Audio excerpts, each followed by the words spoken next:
বিএনপির কেন্দ্রীয় নেতৃবৃন্দের কাছে অনুরোধ করতেছি, আপনারা আপনাদের দলের স্থানীয় নেতৃবৃন্দের উপরে চাপ প্রয়োগ করুন। কারণ স্থানীয় নেতৃবৃন্দ অনেক জায়গায় দেখলাম চাঁদাবাজি শুরু করে দিয়েছে। তারা দেশ থেকে একটা স্বৈরাচার চাঁদাবাজ সন্ত্রাসী দল দেশ থেকে পালিয়ে গেছে। সন্ত্রাসী যে প্রধান ছিল সেই প্রধান দেশ থেকে পালিয়ে গেছে। আমরা অনেকেই ভেবে নিয়েছি আগামীতে বাংলাদেশ থাকবে শান্তি এবং সমৃদ্ধময়, অনেকেই ধরে নিয়েছি। কিন্তু এই শান্তিময় বাংলাদেশে বিএনপির কিছু লোকজন এখনও দেখা যাইতেছে চাঁদাবাজি করতেছে।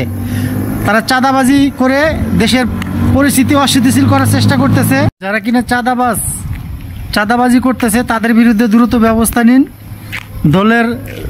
দলের সম্মান রক্ষার্থে, দলের ঐতিহ্য ধরে রাখার জন্য যারা এখন চাঁদাবাজি করতেছে, যারা চাঁদাবাজি করার জন্য খোলস পরিবর্তন করে অন্য দল থেকে আপনাদের দলে প্রবেশ করতেছে, এইসব লোকের বিরুদ্ধে দ্রুত ব্যবস্থা নিন।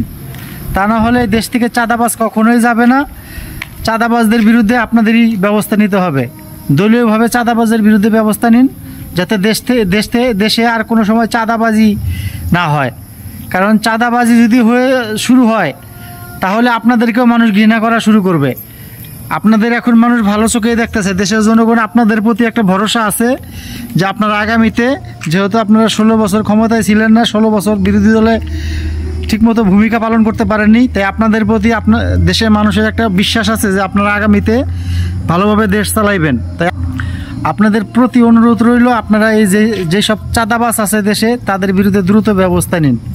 চাঁদাবাজদের বিরুদ্ধে ব্যবস্থা নিয়ে তাদেরকে আইনে সোপর্দ করে দিন, যাতে দেশে যাতে চাঁদাবাজি নিয়ে খুন খারাপি সন্ত্রাসী কার্যক্রম যাতে দেশে না হয়। এটা আমরা যারা প্রবাস থেকে এই ভিডিওগুলো দেখতেছি এখন, যে বিএনপির অনেক লোকজন অনেক অফিস আদালত, অনেক পরিবহন সেক্টর দখল করে নিয়েছে। তারা চাঁদাবাজি করার জন্য তাদেরকে দ্রুত বহিষ্কার করে তাদের বিরুদ্ধে ব্যবস্থা নিন, আইনানুগ ব্যবস্থা নিন। তা না হলে এই বিএনপিকেও একসময় মানুষ বিএনপির বিরুদ্ধেও মানুষ রুখে দাঁড়াবো। আর বিএনপির বিরুদ্ধে যদি রুখে দাঁড়ায়, ছাত্র জনতা যদি আরেকবার রুখে দাঁড়ায়, তাহলে আর এই বিএনপিরও ছাত্র জনতা যদি আরেকবার রুখে দাঁড়ায়, তাহলে আর বিএনপিরও বাংলাদেশে জায়গা হবে না। তাই আপনাদের অনুরোধ করতেছি, যারা চাঁদাবাজি করতেছে তাদের বিরুদ্ধে দ্রুত ব্যবস্থা নিন। দেশ থেকে চাঁদাবাজি বন্ধ করার জন্য তাদের বিরুদ্ধে আপনাদের ব্যবস্থা নেওয়া খুব জরুরি।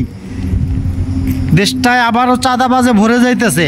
দেখলাম কয়েকটা মিডিয়াতে দেখলাম যে চাঁদাবাজি শুরু হয়ে গেছে, অনেক জায়গায় চাঁদাবাজির মহা উৎসব শুরু করে দিয়েছে তারা। এই চাঁদাবাজদের বিরুদ্ধে আইনানুগ ব্যবস্থা নিন। প্রশাসনের কাছে অনুরোধ করতেছি, আপনারাও এই চাঁদাবাজদের বিরুদ্ধে ব্যবস্থা নিন। সাধারণ জনগণকে অনুরোধ করতেছি, যারা কিনা চাঁদাবাজি করবে, আপনার এলাকায় যারা চাঁদাবাজি করতে আসবে তাদেরকে ধরে প্রশাসনের কাছে তুলে দিন। যেসব লোক চাঁদার জন্য হাত বাড়াবে তাদের হাত পা ভেঙে প্রশাসনের কাছে দিয়ে দিন, তারা যাতে চাঁদাবাজি না করতে পারে। ধন্যবাদ সবাইকে। ভিডিওটা ভালো লাগলে সবাই একটু বেশি বেশি শেয়ার করে দিন। আমার কথাগুলো, আমি কি বিষয়ে কথাগুলো বললাম, এগুলো যাতে মানুষ বুঝতে পারে, মানুষ যাতে জানতে পারে, চাঁদাবাজদের যাতে উৎখাত করা যায় বাংলাদেশ থেকে। ধন্যবাদ সবাইকে। আসসালামু আলাইকুম।